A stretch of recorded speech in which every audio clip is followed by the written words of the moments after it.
বিশ্বকর্মা পুজোর আগে প্রতিমা গড়ায় ব্যস্ত শিল্পীরা।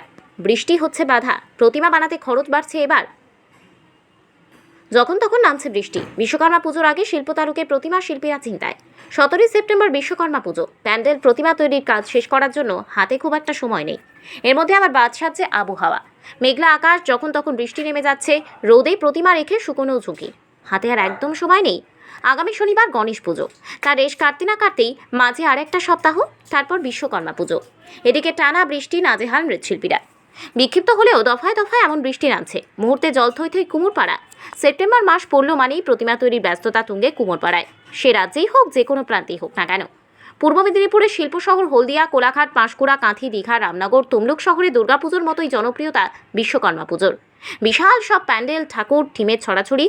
17 সেপ্টেম্বর বিশ্বকর্মা পুজো। প্যান্ডেল প্রতিমা তৈরির কাজ শেষ করার জন্য হাতে খুব একটা সময় নেই। এর মধ্যে আবার বাদ সাধছে আবহাওয়া। মেঘলা আকাশ, যখন তখন বৃষ্টি নেমে যাচ্ছে। রোদে প্রতিমা রেখে শুকনো ঝুঁকি।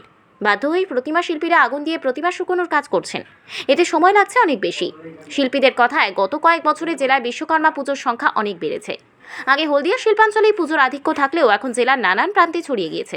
বরাত তো বহু আগেই এসেছে, তবে সময় মতো কাজ শেষ করাটা এখন চ্যালেঞ্জ। গৌরাঙ্গ পাল। আপনি প্রতিমা শিল্পী, সামনেই বিশ্বকর্মা পুজো আসছে, প্রস্তুতি কেমন? আপনারা কেমন এখন? এই প্রস্তুতি মানে আমরা কাজ প্রথম থেকে আগে থেকে করতাম, যেহেতু এখন সময় ওয়েদার খারাপ জন্য একটু লেট হয়ে গেছে। মোটামুটি ভালোই আছে, বাজার ভালো। কাঁচা ঠাকুর একটু আমাদের একটু কাজের প্রস্তুতির জন্য একটু অসুবিধার জন্য একটু কাঁচা আছে।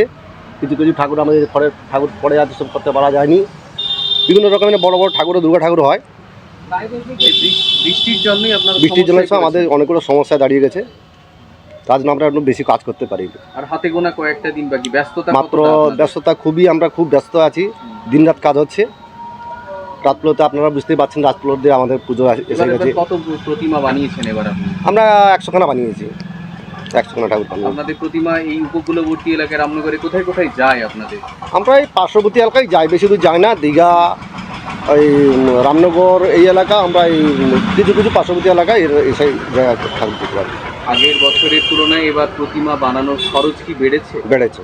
কি কি জিনিসের দাম আমার জন্য গয়নার দাম বেড়েছে, মাটি আনা, ভ্যান ফ্যান এইসব ইত্যাদি ইত্যাদি, এগুলো কিছু কিছু মানে বাড়তি জিনিস ধরা আছে আর কি। আগে যেমন লভ্যাংশ পেতেন, এখন কি পান আপনারা এইভাবে? আগের থেকে এখন অনেক কম, কারণ এখন অনেক শিল্পী হয়ে গেছে। অনেক অনেক জায়গায়, কিছু কিছু জায়গায় কারখানা হয়েছে, করেছে ওরা।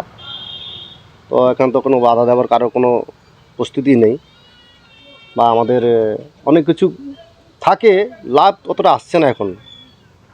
মিস্ত্রির রেট বেড়ে গেছে, সব জিনিসের দাম বেড়ে গেছে এখন। এখন কি কি ধরনের প্রতিমা মানে এখন তো আধুনিক যুগে অনেক, হ্যাঁ, আমরা অনেক নতুন নতুন ঠাকুরের, এগুলো এই যে এটা দেখলে, এগুলো সব অজন্তার কাজ হবে। অজন্তা প্যাটার্নে এগুলো সব অজন্তার কাজ হবে, রাত্রেবেলা সব চট দিয়ে কাজ হবে। এগুলো মিস্ত্রি আসছে, তো অনেকগুলো বিভিন্ন রকম কাজ হতো। আমরা বাইরে গেছিলাম, বাইরে কাজগুলো হচ্ছে, তো ওই দমনের কাজ হচ্ছে, বড় বড় দুর্গা ঠাকুরের কাজ হচ্ছে। তখন থেকে আসা বলে লেট হয়ে গেছে, এখানে কিছু কিছু ভালো ভালো কাজ করতে পারা যায়নি এবছর। তার জন্য অনেক কাজ আমাদের পিছিয়ে গেছে। আপনার নাম? গৌরাঙ্গ পাল।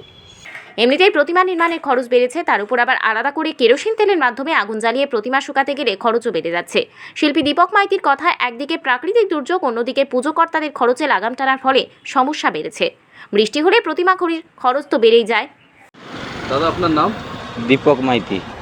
আর হাতে গোনা কয়েকটা দিন বাকি, সামনে বিশ্বকর্মা পুজো। হ্যাঁ, প্রস্তুতি কেমন? আপনাদের ব্যস্ততা কতটা? ব্যস্ততা প্রচুর ব্যস্ততা। হ্যাঁ, বাইরে আমরা কাজ করছি, দুর্গা ঠাকুর অনেক হচ্ছে বাইরে, ওর জন্য একটু কাজের চাপ। দফায় দফায় বৃষ্টি হচ্ছে, কতটা সমস্যায় পড়ছেন? প্রচুর সমস্যা হচ্ছে। হ্যাঁ, ঠাকুর শোকানোর জন্য মেশিন আছে আমাদের, শোকানোর জন্য মেশিন আছে। হ্যাঁ, ওইসব কাজে লাগানো হচ্ছে। প্রতিমা কেমন বানানো হচ্ছে? কোন থিমের বানানো হচ্ছে আপনাদের? না, এখন বিভিন্ন রকম থিম নেই খুব একটা এখানে, রেট কমের জন্য। থিমের ঠাকুর যদি কেউ চায় বানিয়ে দেওয়া হয়, কিন্তু এই সময় কোনো থিম হয়নি। মোটামুটি এইভাবেই চলছে। নাম? দীপক মাইতি, শিল্পী। শিল্পী গৌরাঙ্গ পাল বলেন, বৃষ্টির জন্য খুবই অসুবিধা হচ্ছে। বারবার প্লাস্টিক নিয়ে ছুটছি, রোদে প্রতিমা শুকনো না হলে তখন তাপে শুকাতে হবে।